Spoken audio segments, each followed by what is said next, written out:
Chat GPT ব্যবহার করছেন, কিন্তু আপনি যদি একটা প্রম্পট আপনার চ্যাট জিপিটি ব্যবহার না করেন, আপনার চ্যাট জিপিটি যদি ইনপুট দিয়ে না রাখেন, সেই ক্ষেত্রে আপনার যে কোনো কিছু, যে কোনো একটি পোস্ট, আপনার যে কোনো একটি লেখা, সবকিছু মানুষ বুঝে যাবে যে এটা এআই দিয়ে বানানো।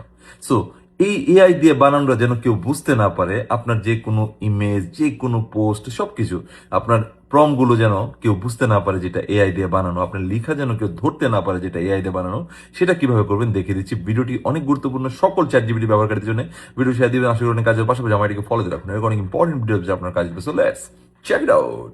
প্রথমে আপনার চ্যাট জিপিটিতে চলে যাবেন। চ্যাট জিপিটিতে যাওয়ার পর লেফট সাইডে যে আপনার দুইটা লাইন আছে, সেই লাইন আপনাকে ক্লিক করতে হবে এবং নিচে দেখুন আপনার যে লোগোটা আছে, সেই লোগোতে ক্লিক করবেন। ক্লিক করার পরে এখান থেকে আপনি পেয়ে যাবেন পার্সোনালাইজেশন নামের একটি অপশন। সেই অপশনে গিয়ে দেখুন কাস্টম ইনস্ট্রাকশন নামের একটি অপশন আছে।